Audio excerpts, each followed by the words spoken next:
Hey everyone, which of you are dog people? What about horror fans? Now, imagine being caught in your dog's horror story.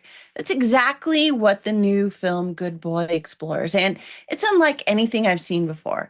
It stars a dog named Indy. Yes, that is the dog's name, Indy, and it's his name in the film too.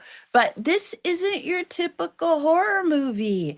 Picture a loyal dog, a possibly haunted house, and some deeply unsettling things that shouldn't be happening. What would your dog do? Good Boy tells that story entirely through Indy's experience.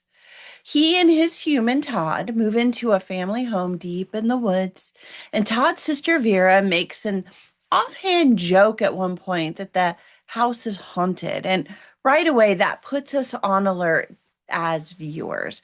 We start looking for the usual signs, shadows, sounds, things that move when they shouldn't. But this time, we're seeing it all through Indy's eyes. His canine perception of just smells and sounds and motion. They clash with our human expectations, keeping us guessing as he and Todd settle in. What begins as ordinary quickly turns strange, and before long, even the quiet moments start to feel uneasy. That's the basic setup here. And I don't want to spoil anything beyond that so that you do enjoy the film if you go see it. Since so much of the film really is filtered through what Indy senses, the lines between real life, dreams, and sensory perception really start to blur. And sometimes we see what Indy is hearing or smelling, and it's brought to life on screen. Other times we're just inside his dreams. Those worlds overlap in this really strange and disorienting way. But yeah, it kind of works. Plus, it puts us squarely inside the dog's point of view. I gotta say, it is a gutsy move to make a film like this. And that's the beauty of independent horror studios like Shudder. They have the freedom to experiment. In so many horror films, everything is spelled out, every scare, every twist, telegraphed from a mile away.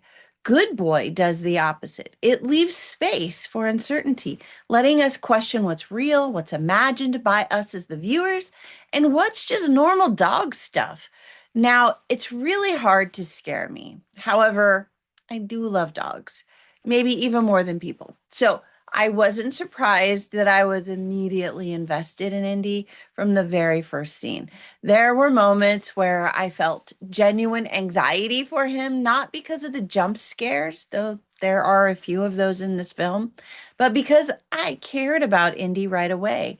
You can tell that what he's sensing isn't normal. And that made me feel the extra tension for him. It feels a little strange to talk about the cast and characters in this film, granted.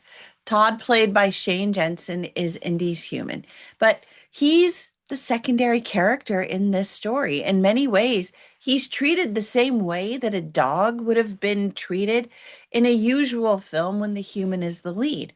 We get just enough background about the family, the house, and the situation to understand the story's arc. But Todd always stays in the background and just out of focus. He is never the centerpiece. It's always Indy who's front and center. That puts Indy right in front of us as the protagonist. The film actually gives him a character arc for a dog, and that's pretty cool. And it's a character arc that we can follow through nonverbal cues such as facial expressions, body language, tilt of the head, barks, and all those subtle behaviors dogs use to communicate. It's fascinating to watch. Whoever trained and handled Indy really deserves some serious credit here because that level of performance from a dog couldn't have been easy to train for a canine actor to do on screen. I mean, it really was pretty impressive and he's kind of an adorable dog, honestly. However, if you've ever lived with dogs, you'll immediately recognize the emotions he's expressing and the things he's trying to communicate. It's just done so well.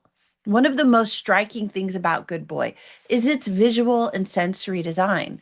The use of color and light and shadows, all with reflections and weather, all kind of blended in. It all feels real deliberate and meaningful, with each element enhancing the story overall.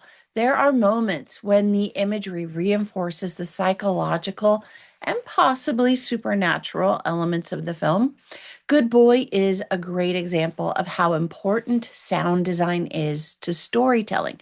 We don't see this in every film where it's just so obvious, but it's real obvious here how important sound design is because we're experiencing the world through the dog's perspective. We naturally become more attuned to indie senses, from the creaking floors to the rustling wind, the splashing rain. The film makes us hyper aware of ambient sounds that we would normally just kind of ignore, drawing us more deeply into Indy's heightened sensory world. When we hear a noise or see him catch a scent, that intersection of sound and motion and instinct, it just grounds us in his experience. The cinematography adds another layer to this effect.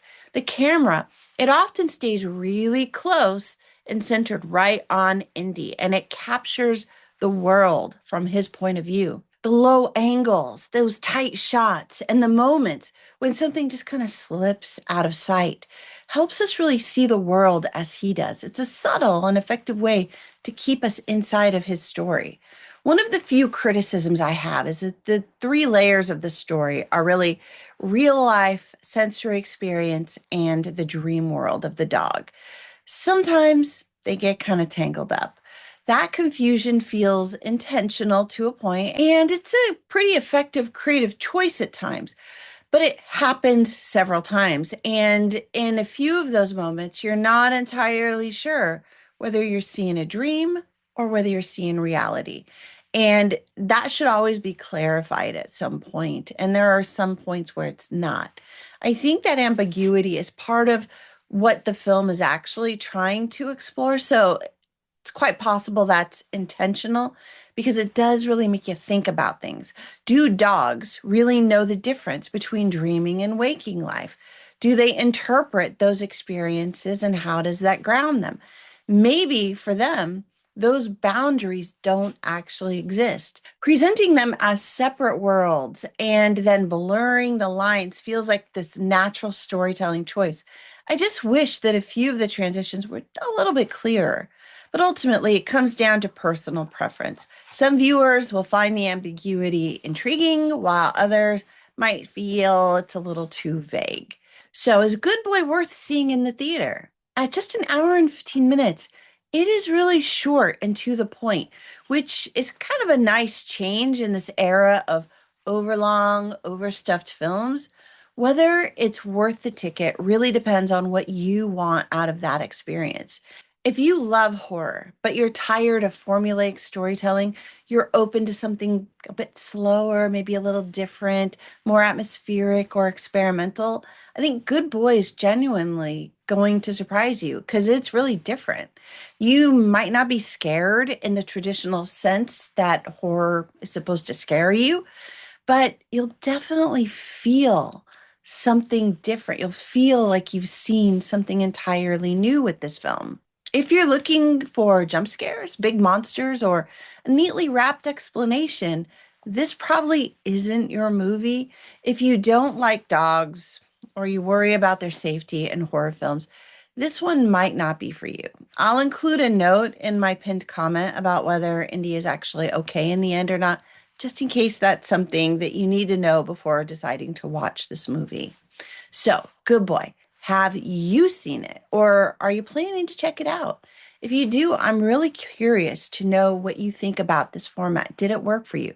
Did it feel clever and new, or did it not quite hit that spot for you? I'd love to hear your thoughts on this film and on Indy himself because he's adorable.